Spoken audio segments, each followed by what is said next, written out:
Honestly, moments management. You ready or what? I'm born fucking ready. Let's go. Okay, so it's recording. It's recording, man. Okay. Have fun. Have fun, boss. This is the Drew Experience, the show that's 80% combat sports and 20% everything else. The show is brought to you by three things. So 3 free ad reads. Karate Tips and Tricks, otherwise known as KRT, the largest growing online dojo that's bringing together Kyokushin Karate, Taekwondo, and any other stand-up martial arts where senseis Wesley Jensen and Darren Stringer are aiming to create a community to show why martial arts, regardless of the style, is beautiful. The show is also brought to you by the Kyokushin Shuffle podcast, where Sensei Patrick Pinto aims to create more awareness about Kyokushin Karate, interviewing people not only in Kyokushin, but also Muay Thai, K1 kickboxing, or Taekwondo as well. And with his book, Forever the Student, an ebook that's available online, picking the greatest minds of all striking martial arts and talking about how they excel at their craft. And lastly, finding a good manager in fighting is very hard. Luckily, there are very good managers out there. But one management company I would always recommend is Moments Management, where Nima Safapur and his team, who have not only recommended but also have represented clients such as Gegard Mousasi, Alexander Gustafsson, Pani Kianzad, Costello Van Stennis, Bea Maliki, amongst others, will teach you how to manage your money well, invest it well, and also understand your fight window and how to become the best fighter to gain the maximum returns. Moments Management, where quality comes first. Today, it's my first time I'm in a professional podcast studio. Normally, I'm doing it on Zoom. So today, I have one of the biggest. He's not an up-and-comer. He's pretty known now. He is going to be even biggerly known, if that's a word. You know what? My grammar is off today. It's Saturday. I am thrilled to be joined by Pascal Guzzo of Be The Change. What's up, Pascal? Thank you for coming, man. Thank you for hosting me and giving me a platform to raise the quality of my show. Of course, bro. That's what I wanted to give you, and we're doing it. There's lights, there's a camera rolling, and there's microphone. Have fun. I feel like I'm on my Joe Rogan swagger right now. Mix of that Joe Rogan, Gary You look V. good like that. I won't lie to you. Lights, everything suits you well. The black, all black on black too. So, yeah. So my black Simon sweater that I paid $30 for. Looks good. I love it. $30 can go a long way. Yeah, got to keep it simple. So, so Pascal, I had you on my last show called Beyond the Fight, but we don't talk about that. That show's buried 6 feet under because it was only audio, and audio was good. But you were one of the first people that said you have to get on YouTube. You have the skills. You got to do it. And I was being stubborn, in due time, but then the pandemic hit, and then I feel like I was meant for something better with the show. Beyond the Fight was good, but you know what? It wasn't growing. So then I had to rebrand. I had to go back to the drawing board, and like a phoenix that rises up from the ashes, the Drew Experience was born on late November of 2020, and I said to myself, this is the show that's going to be the next big thing in martial arts and also pop culture content. Nice. I love it. Well, I think it's a bit scary when you're just used to doing some audio and kind of seeing the leap from audio to video as well. So I think not the podcast, but the COVID and the pandemic gave you this kind of time to reset and start your Drew Experience. Yeah, that's what happened. And I mean, when you look at the logo, we all know what people say, but I want to ask you, when you look at that logo, what comes to your mind as a content creator? Like, what kind of nostalgia do you get from it? From what we spoke about, it's honestly, I don't know that much in terms of, you told me about it. It's is it the fighting? Yes. Yeah. I don't know much about anything about fighting related. But the logo on its own, what I can tell you visually, it looks good. The orange, it's simple, straight to the point. We know the name. Brand recognition it's well done. But I forgot what you told me about. Yeah, it was. It's based off Street Fighter 2. Yeah, Street Fighter 2. Yeah. Because it's a game or it's a video game. Yeah. It's like it's probably. I don't play video games. It's guys. okay. Yeah, it's okay. I stopped playing video games too. I play Dragon Quest on my phone because I'm a JRPG. So if you want to play COD, do not ask me. I do not play that game. But anyways, Street Fighter 2 was an iconic fighting game where It's is what started the fighting genre. Like before Mortal Kombat, there was Street Fighter. Then Mortal Kombat came out after 2 years. So I think, everybody, when they say, and especially in mixed martial arts, okay, what got you into martial arts? They're going to say one of two things. The martial arts movies with Bruce Lee, Jackie Chan, Jean-Claude Van Damme, or Rocky. Or they're going to say the video games, which is Street Fighter, Mortal Kombat, and then Tekken. Yeah. But mainly Street Fighter 2 because... I've played Mortal Kombat. Yeah. Did you watch the movies? Did I watch the movies? No, I don't know. I didn't. There's movies? There's 2 movies. Wow. Only watched the first one. There's something coming out soon, no? About fighting? Like, is it Mortal Kombat? Yeah, they're remaking it. They're okay, remaking there you go. I am so excited for that. You're right. Yeah. I am super excited. I saw the trailer. It looks crazy. It looks pretty good. 2021 technology versus 1995. It's gonna look pretty crazy. Big upgrade. Big upgrade. It's like as former President Trump would say, big. It's a big upgrade. Yeah, it's a big upgrade. So how's it been for Be The Change? Because when I first interviewed you, you were coming up in the scene. You were starting out, and like you were in a much smaller room, but it's blown up. Yeah, it's been hard with since the first pandemic hit. It's been fucking amazing right now. We're a team of 4 and we're rocking everything. But yeah, it's been good. Honestly, it's been a lot of fun and good stuff happening from all over the place. So we've been working hard on it. I don't even count my hours anymore. It's just like I get here early and I leave late. Now, especially with the curfew, like I leave as late as I can. But no, it's been a lot of fun, quite honestly. Yeah. Yeah, I remember when you were coming up, like you were, shout out to Jamie Boom Boom Mancini of the Boom Boom Show. You're doing a great job, Jamie, with what I see you're doing for Montreal's regional scene in martial arts, separating fighter from person. I want to give a shout out to him. But you've done a great job too, becoming like one of his sponsors. And also when I saw you at TriStar in January, I got a chance to meet fighters such as Johnny Walker, I remember. Jamie, Roberto Robocop Soldic. Shout out to Sandro Ferrante, one of Sandro's students. Athlete students. And it was like I was starstruck. I was like a kid in a candy shop in TriStar. Oh no, it's so impressive when when they spar, when they train, the guys are so massive. They're athletes, so it's impressive to see them in real life and not only on TV. It's like, and then you realize like how, like, because I think what got me more into pro fighting over like say team sports like hockey, basketball, football, the athletes are it's like we put them on a pedestal. Like it's like we're here and like they're here. It's like we make them seem like they're gods. But in fighting, we love watching fighters, but when you get a chance to meet them, they are humans. The coolest humans possible. Yeah, exactly. Yeah. Yeah, it's funny because when I moved from Taekwondo to MMA to TriStar, I remember the first time I went, I could recognize all those faces that I could see like at UFC. And at first, it's very impressive. It's like, for me, it's kind of like when I used to go to the hockey games when I was young, and then you see what you've been watching on TV for months in real life. But when I went to TriStar, it's impressive. The guys are usually very, very lean, very fit.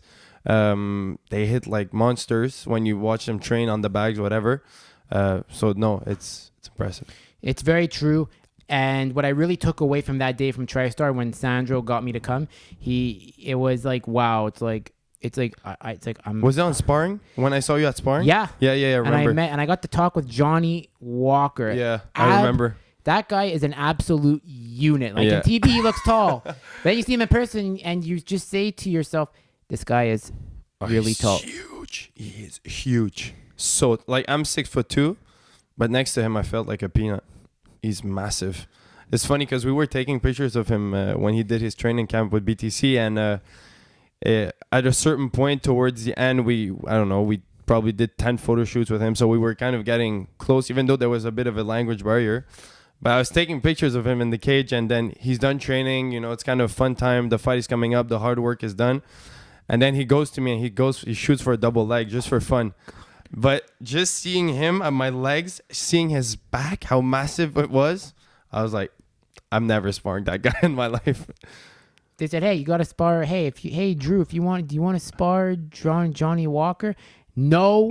It's an absolute. It's like, that meme with like Randy Jackson from American Idol. Do you remember American Idol? The people that go on. I know American Idol, but the judge Randy's like a black guy, and he goes, "Yeah, that's a no for me, dog." Like, like, hey, do you want to spar Johnny Walker? Yeah, that's a no for me, dog. I'm done for the day. Yeah, No, the guy's massive, and what weight does he fight at? 205 light Yeah. heavyweight. Yeah, it's normal. We don't weigh 205. Anyways, I don't weigh 205. I'm weighing 205 right now because of quarantine. It's like Wait, but he's 205 freaking Muscle. lean muscle. and he's like 6'5", And he probably starts at 230 when he does his cut. those guys are like 230, 240. They're So, heavyweights. yeah. They are legitimate heavyweights. Yeah, they're units. I like your term. They're units. I love that word. I got it from Barstool. Like when I see a big guy or a mat, you know what? Can I swear on the show? It's your show, bro. That's What true. you asking But that me? was such a dumb question. I'm trying to be professional here, but you know, it's the setting, huh? It's the set. Yeah, that's why it's like I'm starstruck right now because Yeah. this is the first time I'm like, oh shit, I'm on a legitimate set, like a model shoot, like like you got my Jay Leno lookalike face, this handsome crimson chin with the crimson blue eyes, and whatnot. And So I think you can swear on yeah, the show. I can fucking swear. So I'm just like, holy shit, this motherfucker is so big. He is an absolute fucking unit. And that's where I got the term unit from Barstool, because I saw this one time. So every time I see, God bless Barstool, by the way. They're the best. Like I send people, and to everyone who knows me, if I send you memes from Barstool, it's just because I want to keep the friendship going. And the memes I send are people having like accidents, like falling off like a ladder. Yeah, And you sent me one this week. the girl freaking going for the barbecue and falls over. Oh, I was dying of laughter. Yeah. No, the best one is the guy that was on the ladder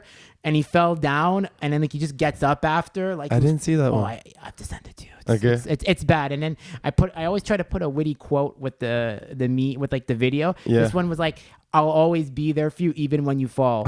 The floor. It's true. You fall down, the floor is there. It's one of the few things in life that never disappoints. Yeah, yeah. People disappoint. The floor doesn't. I'm just kidding. There are some very good people out there. But other than that, with Be The Change, you've been on Instagram. You've really been growing. But there's another app that I wanted to talk about. And that was where I found you on. It was Clubhouse. Oh, yeah, Clubhouse. Yeah. I saw you doing your thing, man, on that. You were wrecking the whole place. I'm building my following. It's crazy. Yeah, so Clubhouse, I want to give a big shout out to two people. First, my cousin Jared, who kind of messaged me, you should do this. But Jared, it was very vague in terms of why I should get on Clubhouse. And then the other person, one of my friends I recently reconnected with, absolute beautiful human being inside and out, Flavia. So Flavia, I promised you that I would make sure I give you a good shout out. So shout out to Flavia Skendo, who really, like, she messaged me one day and she said, listen, I thought of you, and it's really weird. Like, she was like, she like messaged me. She's like, I really think you should get on this app. Right. I was like, yeah, sure, whatnot. I'm like, Flavia, I already have Facebook, Instagram. She's like, no. It's She's like, I think it's the right app for you. that's what she said. Then she's like saying, she said, you're growing your channel and you're going to find rooms of your niche on there. Andrew, she says, I know you. When you have an obsession about something, you're going to crush it. So please join the app. She's like, she just said please, and I think you should really consider it. I messaged one of my friends, hey, you're on Clubhouse? Yeah. Can you send me a nomination? Sure. So I get on, and the rest is history, and I've just been building my following. I'm always in MMA chat rooms and whatnot. I see you. And do you want to tell one story about one guest I got? We know who it is. Yeah. So, yeah. Can I say it now? Yeah, of course. So yeah, it was funny. I was actually just on Clubhouse. I usually go on Clubhouse when I see my following being in rooms. So that night was UFC 215. Was it that night? No, Yeah, it was not. anyway. 259. It was a fight night Yeah, card. it was. Anyways, so there's a few fighters in there, and there's David Loiseau. Yeah. So I'm not saying anything. I'm just listening, and I see you're kind of having a little conversation with him, and you just go, "You want to come on my show?" And he goes, "Yeah." So I was like, all right, he killed it. He just got David on his show, and I think it just came out. No, the episode. Yeah, it's on this week. So guys, I know I should have said this before. If you love martial arts, make sure to hit the likes and subscribe. I should have said that at the beginning. I'm learning. It's okay. I'm new to this. I'm not a pro like Pascal or Jamie is, but I'm learning. Please, if you want to hear like a quality conversation about one of Quebec's pioneers in MMA, please watch David Loiseau. Help him grow. And I also want to say, please follow his Instagram page, Crow Training Center, because he's a small business owner like all who are suffering right now, and I want to make sure that every single gym, business, restaurant owner, small, you name it, gets the representation they deserve, because they need all the support right now during these crazy times. But point being, yes, David Loiseau was on my show, and it's out. How was it? I didn't have time to watch it. It was very interesting. And so at first he said, look, he's like, I can only do 30 minutes. But then, when the 30-minute mark hits, I'm about to say, okay, David, I guess we're going to conclude. Hey, man, how much time we did? 30. Oh, already? Yeah. You know what? Let's go another 10 minutes. So I'm like, hearing that from him was a big honor because that means to me that I'm doing something right with my show. And I could tell the guests kind of have a liking towards me when they get to know me. And it's like you said it best. You're like, when you host someone or when you're doing a project with them, like whether it's a podcast for like an hour or 45 minutes or 30 minutes, chances are after they're going to like keep that connection open. Yeah. It's kind of us when we do our shows here at BTC. Of course, we want to build those shows, but on a production side, we kind of get, let's say you're having 1 hour interview with someone, kind of know them, It's an easy way to get a friend, a new connection, business relation.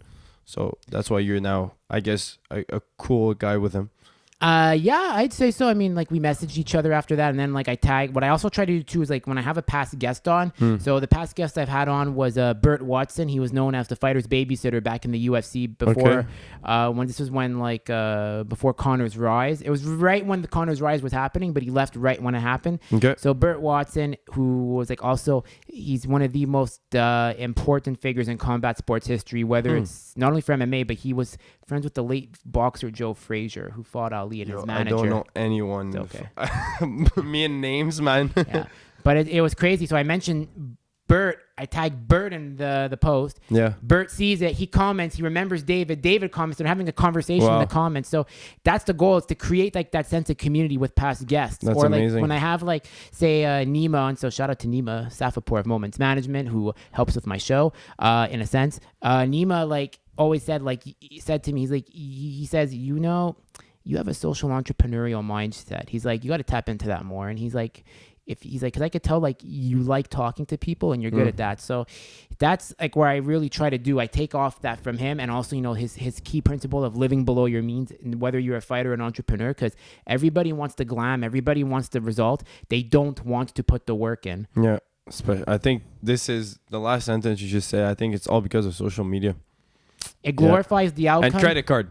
credit card and social media. Yeah, like it's social media has like glorified flex culture, and that's why I'm very careful with what I follow too, like on Instagram, especially because it's so easy to get caught up in that comparison syndrome. I want this with this girl. And it's really tough for girls too, because like they've spoken about this like on Joe Rogan, where like it's like girls like not like in young girls, like they see the comparison and it really causes like that anxiety to be like that. But it can be like that for guys too when they see a guy who has like a nice car, the attractive woman. Even the bodies for men as well. I think in 2021 it's like, if you don't have a six-pack, it's like, but it's stupid. I'm not saying it's right at all. I don't find it right. It's just like social media, man, credit cards, it's social pressure at the same time. It's always wanting to be perfect, and nobody's perfect. It's true what you're saying is that social media, I think we all portray our good sides, or even if it's a picture, it's like, oh, we want to have the best picture when we post. And is it right? Is it wrong? I think there's more wrongs than right in that, You care about the likes. Like you get 11 likes on a photo, you're going to delete it and repost it at a specific time because you're following some guru. Those gurus fucking annoy me. I'm getting really annoyed. So you know what? I'm just going to go on a little off tangent here for a second because, here's the thing, Pascal. When you come up, people don't pay attention to you. They're like, whatever. But then you get some attention. They want to be your friend. And it's like, I can't tell you, like, now listen, I'm going to say this again. I said it on the David interview. People tell me, when are you getting the big names on, like George St. Pierre or this guy? I'll take it once. Like, I'll be like, one day. But when I hear it 2 or 3 times, you're going to get this guest on, it's very annoying. And I need to be honest about that because it's like, listen, I'm the one putting the work in, not you. If you want the guest after 2 or 3 times you keep asking, you get them, not me. I'm doing my work. I got my plans. I don't want to say a bucket list because I'm not like dying or anything, but the dream guest for me, I'm gonna say it right now so John people Jones. know. John Jones is John Bones Jones, Gegard Mousasi, Israel Adesanya. Now you know what? Oh yeah, Izzy. I didn't know that. More. I thought your boy was Jones. I like Izzy too, but I like Jones more. You know what I mean? Okay, Because yeah. that's the thing in fighting. It's not like a team sport. No. Where it's like but I mean, yeah, Izzy. I would have to say also in boxing. No, not boxing, but Kana. MMA. You don't want Kana? Kana on your show? Everybody wants Conor McGregor, but it's like 5 channels you have to go through to get to him. Apparently, Yeah, probably. So.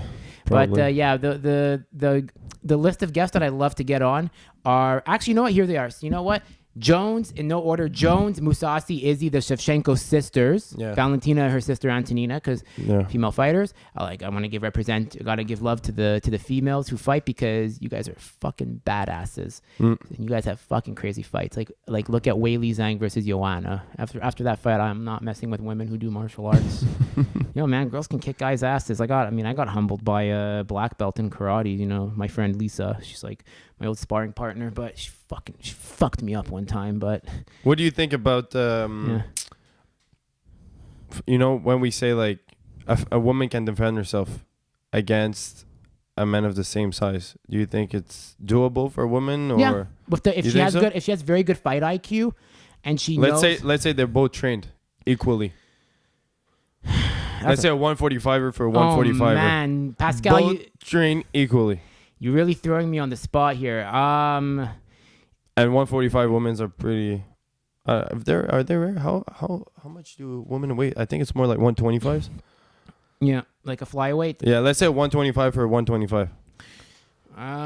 If they're both very good trained, it just, as I said, it really depends on whose fight IQ understands what happens when it goes to the ground, what ground fighting they know, whether that be judo, Brazilian jiu-jitsu, or wrestling. So I have to take that into account. I can't just say one or the other. There's many variables in fighting. It's not like other sports, like, oh, you have to score on a net, you score in a basket, you put it in the hole. Is a very bad golf gesture I did there. Yeah. But I mean, there's some women that are just like that. Like I think Amanda Nunes could whoop some men's asses. Yeah. Okay. I get it. I think she could whoop Jake Paul. Fuck you, Jake Paul. Fucking Jake Paul. Jake Paul versus Ben Askren is coming soon, huh? They picked the wrong guy. I mean, Ben could win, but they should pick someone that's more marketable, because Ben's like that awkward dad bod science teacher dude that's really annoying. I think he's marketable in a way where people are laughing at him. Yeah, that's why. So look, I can't hate on the man. He's getting attention for something. That's the Who thing. you have, Paul or Askren? I think Askren. I mean, Askren has been in actual fights, because that's like boxing is one thing, and Jake has been, Jake starched Nate Robinson, but Nate Robinson, between you and I, it's like he was nothing. Hey, you want to laugh about that? I was in a chat room on Clubhouse, so this is the problem with Clubhouse, because you got to be really careful, and this goes for this goes for being a person in general, because I have a bad habit of sometimes wanting to be accepted by the wrong crowd and following the wrong crowd, and I've done this too many times. And then I recently learned, and so I was in this one room, and they saw my picture. I do martial arts. The amount of stupidity, bro. You do martial arts? You think you could fight?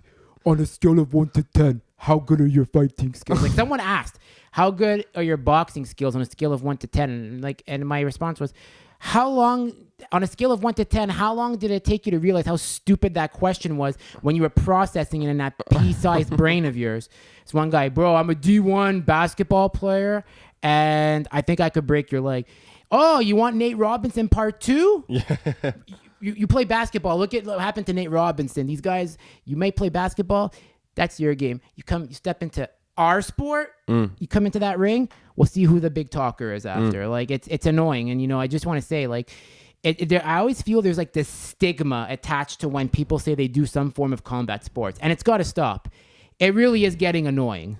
Mm-hmm. Yeah, I guess I haven't seen it. I think it's more like, as I was telling you last time, it's more regarding black belts and stuff like that.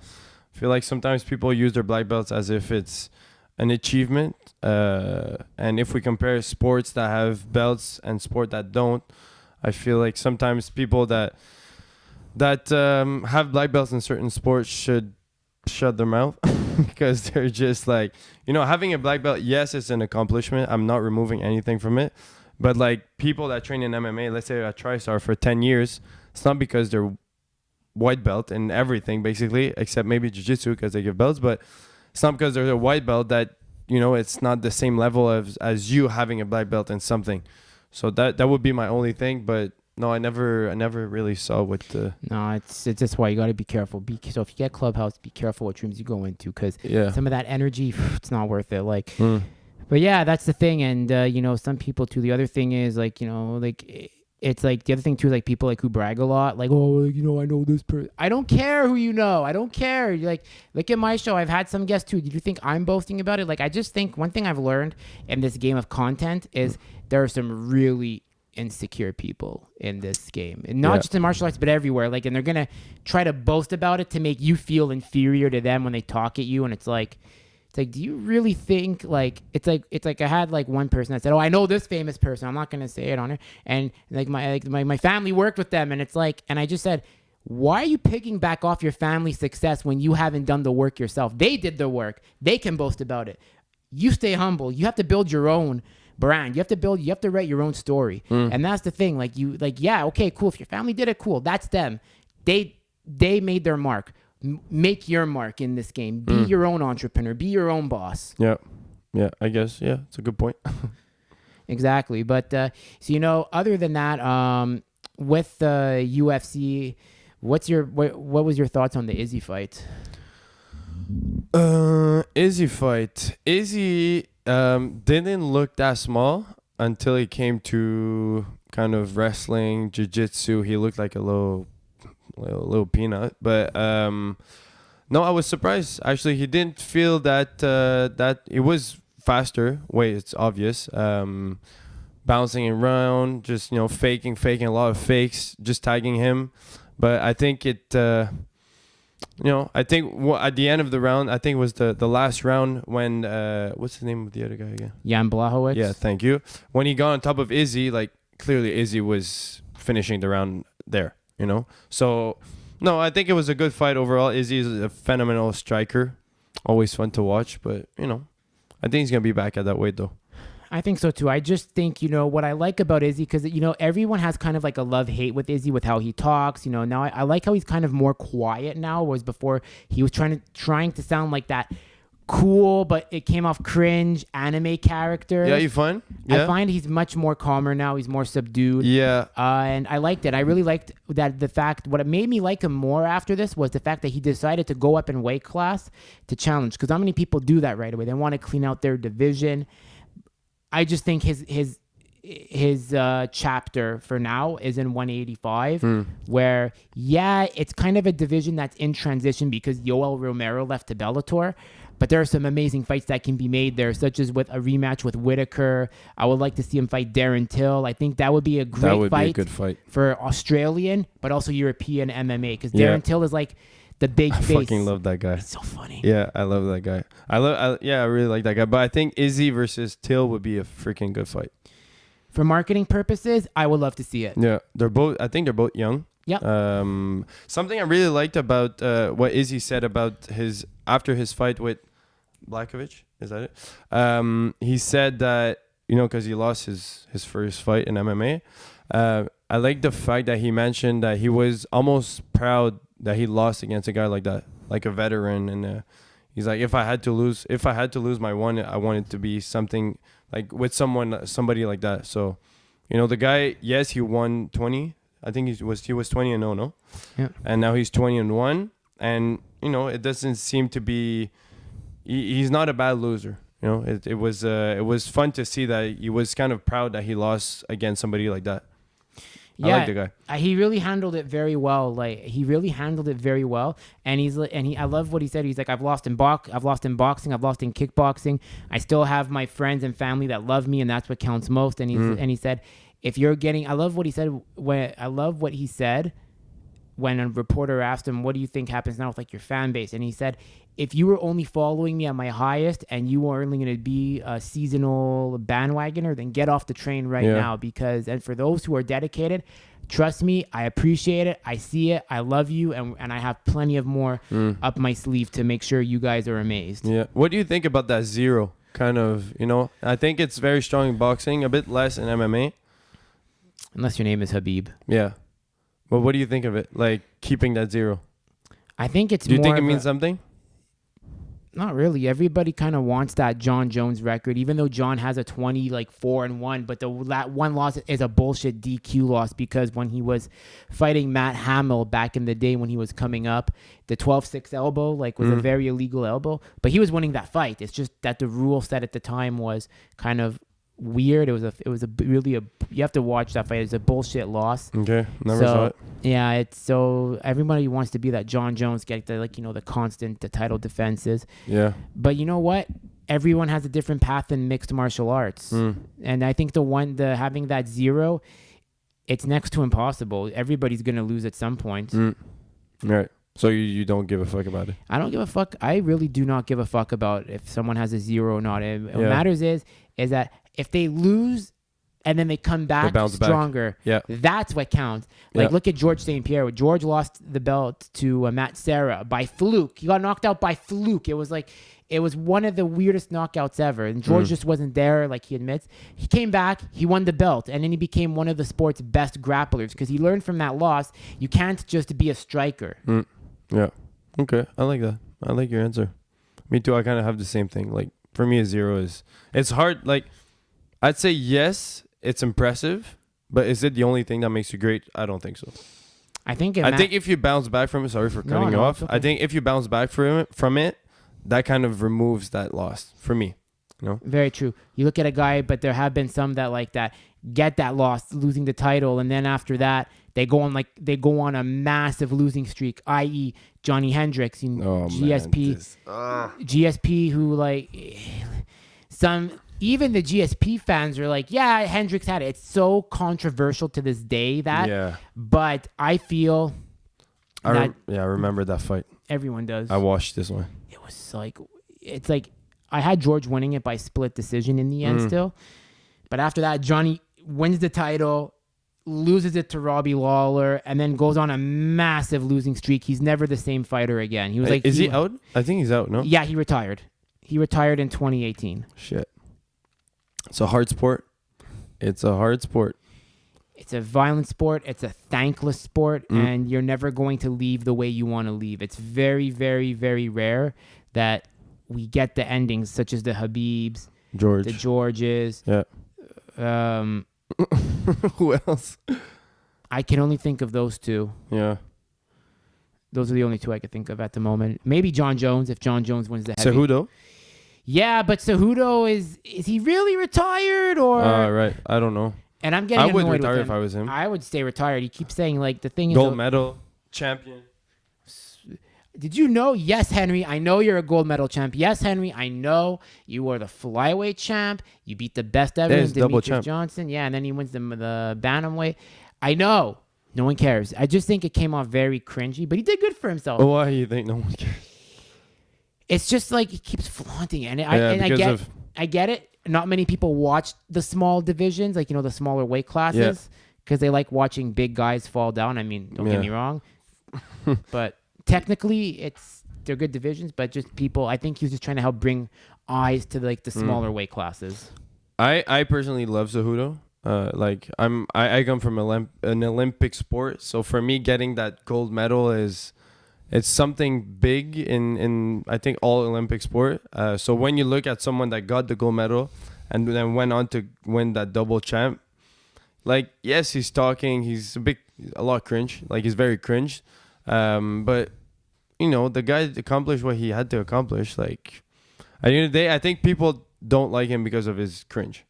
And I hate cringe stuff. So, but what he did in the sport, whether it be wrestling at the Olympics or UFC, I don't think we can remove anything from what he accomplished. No, he did it. And, he is one of the few that beat Mighty Mouse. The only one that really... Yeah, that guy, man, this Cejudo was so explosive. I remember, what was his last fight? His last fight was versus Dominic Cruz. It's going to be close to a year ago. And it was explosive, man. His kicks, fucked up Cruz. Yeah. No, when I watched that fight, I was like, okay, Cejudo is the shit. For me, Cejudo is next level. Yeah, exactly. And Dominic Cruz, yes, Dominic Cruz is a former bantamweight great, but I feel the sport's passed him by because Dominic Cruz has been injured for so long. He had a lot of, Dominic Cruz, I think, has to be one of the most cursed fighters in mixed martial arts history because when he became the bantamweight title champion at the time. He fought Mighty Mouse for it, and when Mighty Mouse was in bantamweight at the time. But then after that, Dominic missed 3.5 years because of because he had a knee injury. He had a torn like meniscus, I believe it was. And then he had another the other knee, the knee got torn after. So imagine you're rehabbing, you come back, oh shit, my other knee's now like, and so that's why like Dominic Cruz, like only the hardcores like really remember him for about a very limited time. He came back, he won the title versus TJ in 2016, right when I got into martial arts to take it up. But after that, he lost it to Cody, and then injuries again, same story. And I just think that Dominic, he belongs in the Hall of Fame, but just the injuries really took years away off his career. Yeah, it's sad injuries. I don't know his career. I know him a bit, like by name and face, but I don't know his career as much as you. Well, as mentioned, I wasn't really following the bantamweight ever, but if you watch the footwork he has, it's a very awkward style, but it's so effective. But then Henry Cejudo capitalized, and he's like, okay, I'm just going to calf kick that leg, and those calf kicks. Fuck, he hits. Holy shit, he hits. Yeah, Cejudo. Like, I think to wrap it up, Cejudo's a great fighter. Yeah, you know what's funny about martial arts? People know that I do Kyokushin, but a lot of people don't know that Taekwondo was my first martial art. Yes, sir. You have the credit of saying that. Yeah. We met at Ramon Murad Taekwondo. How long was it ago? 5 years. It's gonna be 5 years. Yeah. Yeah, we met. I actually don't remember how we met. I think I was just there and you came along kind of way. Yeah, that's what it was. I was getting into martial arts. Now, Taekwondo is a very good martial art. I'll never take anything away from anyone that does any form of martial art.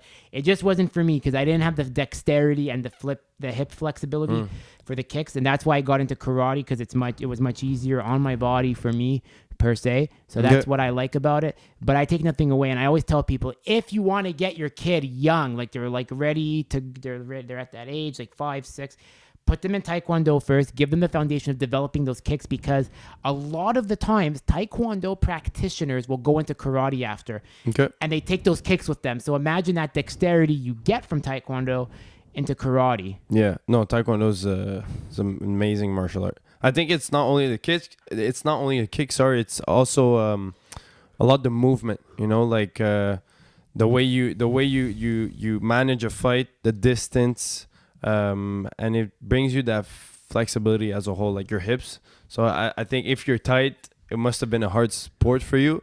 But you know, learning those kicks, wherever you go after, and if you continue combat sport, except maybe jiu-jitsu, but like any striking, except boxing, but any striking that involves kicks, you're for sure going to be able to use those kicks. A lot of Taekwondo practitioners will go into Muay Thai because they want that real fight scenario, like with the art of like the elbows, knees.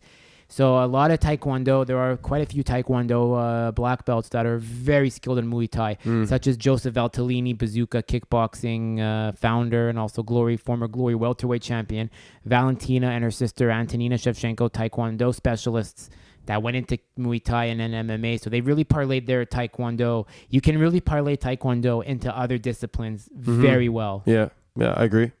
When the only thing I had trouble with when I went to TriStar for MMA, as I had no hands. When I remember the first sparring I did, you know, in Taekwondo, when you're sparring and you go to clinch, you kind of work the clinch, and then the ref splits you up. But like I go into clinch and I'm waiting for a ref in my mind, and then I eat like a freaking right. So I'm like, okay, this is not the same game. But the punches are very limited, as you know, in Taekwondo. Yeah, well, there's only punches to the body, first of all. So, and then the clinch usually lasts max 5 seconds if you're not moving 2 seconds. So yeah, it's very different.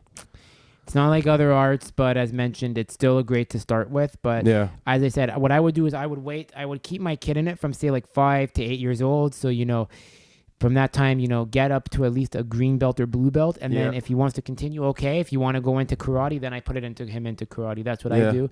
And then once he gets his black belt in karate, I like say 12, 13. Because at Taekwondo, it's not like karate. Like Taekwondo, you have to wait a bit to get your black belt, right?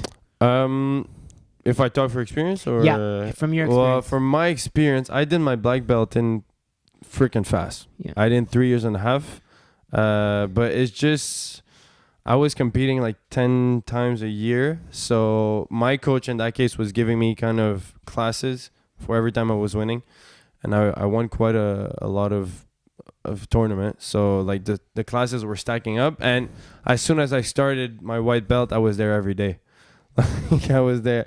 I remember it was Halloween. I was like 12 years old. And I was like, nah, fuck Halloween. I'm going to go train.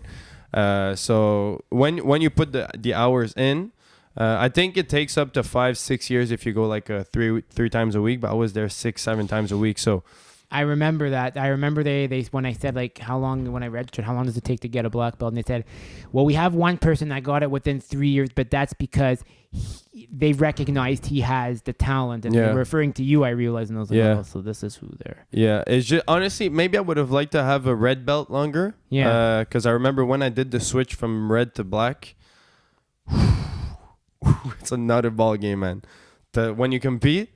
And then the worst part was when I went to senior.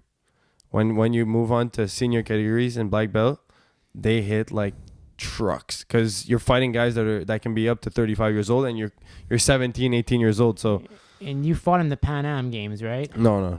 No, I fought. I went to Greece. I did U.S. Open in Reno and Vegas. I did I did a few nationals. I did probably all the selections here for the Quebec competition. Nice. But then, I did a few international, but no, I didn't fight Pan Am. You know, when you said you fought in Greece, so you fought with other countries, people from other countries. Yeah. If there's one country that I wanted to bring up is Nigeria, because Izzy's from Nigeria. They have a very rich Taekwondo scene. I don't know about Nigeria. I think all of Africa, I think it's in their genetics. I think in every sport they're so strong, and at the same time, unfortunately, they're kind of poor over the country on its own. So for them, like training is, I guess they must get some subvention from the country or something. Like here in Canada, you get a gold medal Taekwondo, you get like a picture on La Presse kind of thing. That's it. Yeah. But like, I guess over there you win a medal. It's like I remember in London Games were 2012, right? Yeah. When Obama, no, not Obama. What's his name? Anyways, Côte d'Ivoire won gold medal. He was losing, and 1 second at the end, threw a spinning hook kick to the head, and he caught the guy from Great Britain, and he won. It was I think. Don't quote me on that. I think it was the first gold medal he won for his country. He's a star since then. Wow. He's a star. So it's really different when you're talking Africa. Yes, they have the genes. I think they're poor, so they have kind of this motivation, and I think that's it. But what I have been saying in rooms on Clubhouse for MMA, like when I talk to my guys in the MMA chat rooms, like shout out to Kachi, Michael, Dennis, and Fawaz, and many others. I love you all. We're always talking about if Francis wins the heavyweight title that's coming up in about 2.5 weeks. I keep saying it. He is going to open the floodgates to African MMA. I think the floodgates are going to open, and you're going to see PIs like in the developed African countries such as South Africa, maybe Nigeria. Yeah. What do you think a win for Francis Ngannou does for African MMA? I don't know what it does for African MMA. Or martial arts in general. Yeah, martial arts. For sure, like just having a champion that comes from your country, if you're young, you look up to them, But at the end of the day, even though you have a champion, do you have the means to train? Like, do you have a PI? Do you have like here in Montreal, we have TriStar. There's different gyms, But over there, I remember when I see Taekwondo footage of those countries, they train in dirt. Like, they don't have equipment. They don't have proper dobuk, like the armor, kimono kind of thing. So is it going to change something? Probably there's going to be more pressure, and the government's going to see that there's an athlete world champion, but I don't think it's going to happen over a few months. It's going to take years, because you have to remember too, because I want to piggyback off the poverty. Yes, the problem with a lot of the countries in the continent of Africa is these are very corrupt countries too, where they still have the corruption from colonialism from France, Britain, or Germany.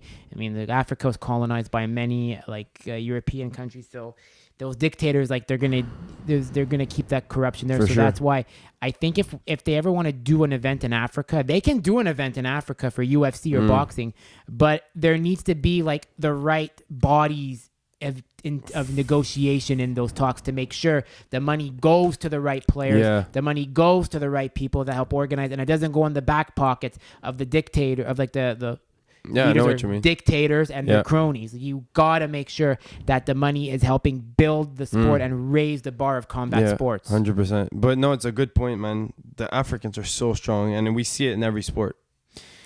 I'm tired of people saying, "Oh, the Dagestan." Look, the Russians are good. I get it. I get it. Yeah, they're strong too. They're strong too. But there's only one champion. Okay, we have 2 African champions. Yeah. We have Kamaru Usman and we have Israel Adesanya. They don't fight out of Africa, but they say fighting from New Zealand, but by way of Nigeria. Kamaru Usman and Israel Adesanya, and I think they are the best ambassadors for the sport, especially Kamaru. You know, that guy is the typical story of American immigrant success, immigrated to Texas. You got to watch the story about him. You know, his dad was incarcerated for like X amount of years. Oh No, my no, God, no. so a lot of people do not like Kamaru because of the way he projects himself. But when you watch why he fights and you understand his why, you will appreciate it more. Because when it's said and done, I think he will be the welterweight GOAT. Has he ever lost? Nope.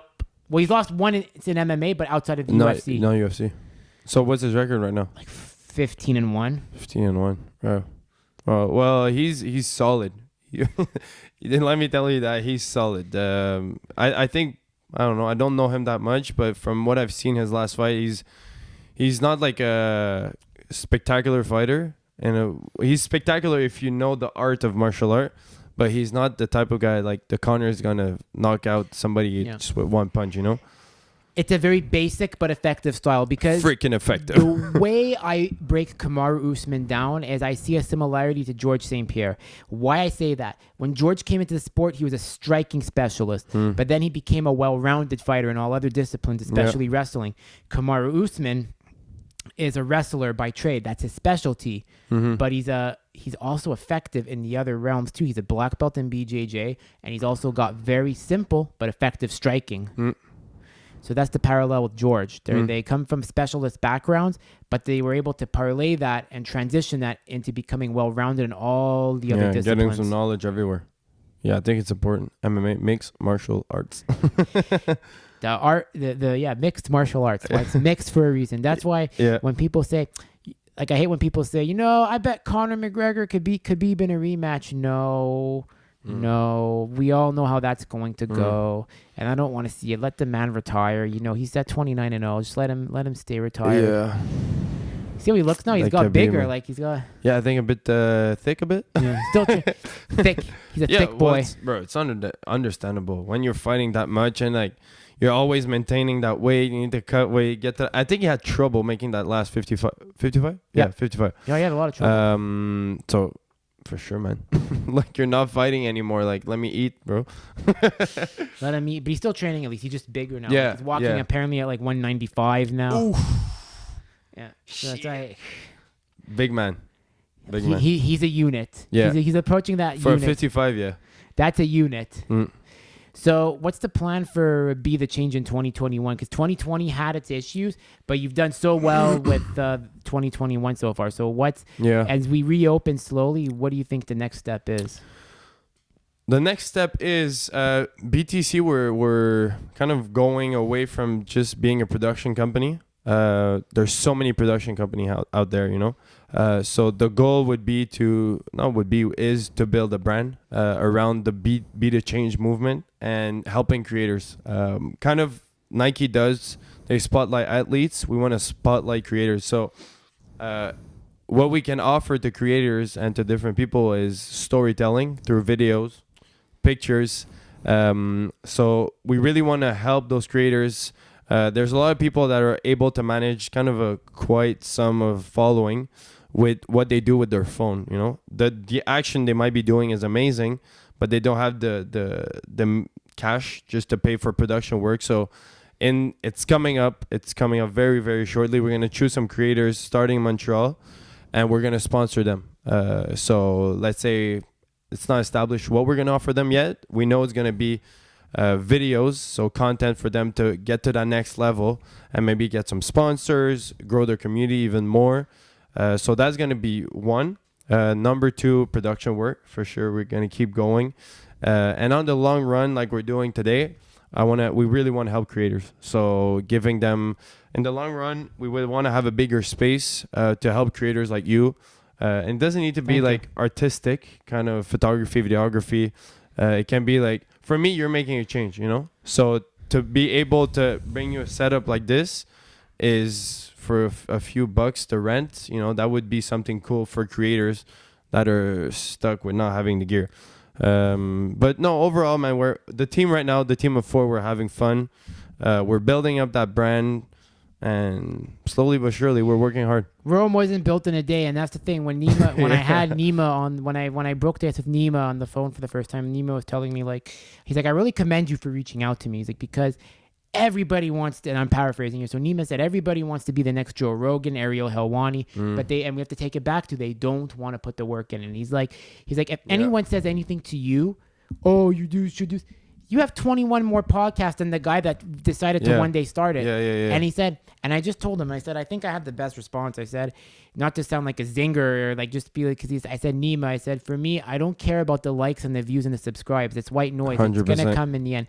For me, what matters more is if someone comes up to me or 3 people, hey, I watched this show and this point helped me with my life. Because as mentioned, you know, I'm very passionate about it. Like I said, I speak about being on the spectrum. You know, it's not to be a social justice warrior, but I mean, I want to give, like, I know what it's like to be bullied. That's why I did martial arts, because I know what it's like to be excluded. I know what it's like to feel like you don't belong, you know, and you know, people ostracize you. And I always want to say to people, like, you know, listen, high school sucks. It does. Like, I hated high school.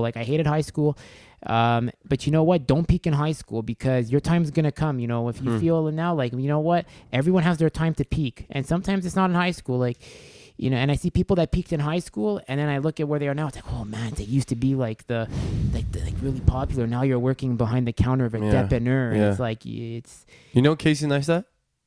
Yeah, I've heard of him. Yeah. Okay. For me, he's a big inspiration, and like he had a rough kind of upcoming. And I remember, like, he wanted to be a filmmaker when he was young, and he only popped, because we're kind of talking the upcoming, you know, and he only popped like when he was early 30s. So when you're talking about some people are being famous or whatever the term is in high school, it doesn't mean anything, you know. Your upcoming can be at 40, 50, 60, 20, 25. It's just about, I think it's timing a lot in life and putting in that work. So. And it's also how you treat others too, because the thing is, like, relationship is key. You cannot, like, for example, the thing is too, like, I see these influencers, and like I've spoken with some of them, they are very narcissistic people. And right now some of them might be, not all, but some of them. Yeah, depends who, but. Some of them, like, you're on a high horse, but eventually that high horse, that horse is going to get shot, and you're going to be shot down, and then you're going to be back at square one. And you're going to have to understand, like, think of the relationships you had to get there. And, you know, you cannot forget your past ever, where you came from. That's why for me, when I do this show, I always have a beginner's mindset, but I have a chip on my shoulder too, in a sense, because I know, like, there was it's like, the thing is, I'm not a competitive person with others. I'm competitive with myself. But if others give me that reason, it's like Michael Jordan finding that, you know, that fire, you know, that meme. He's like, when I took that personally, like, if you tell me, like, well, your podcast should do this and this and this, I'm going to go fucking ham, but I'm going to do it for me. And then I'm going to make you be shocked. I put my blinders on. Do you know what I mean? Like, yeah, I know what you mean. I think it comes back to martial arts. Like, I remember when I started, I'm always going to remember that. My master told me, like, I had 2 sides on my crest and one side was completely empty. And it's about that side for him represents, like, being able to kind of let anyone tell you something. And you take what you want, and the rest you throw it out the window. So I get what you mean, but I think there's good and bad. Like, people are gonna hate on you. You just take what's good and what works for you. Like, yeah, it's just like sometimes it's like, but the thing is too, when you get, like, I've realized when you start getting a bit of attention, people want to be your friend, and not everybody is a friend, and you got to be careful. You got to really be careful who you hang with, you let in your circle. You need to have a good circle from the beginning.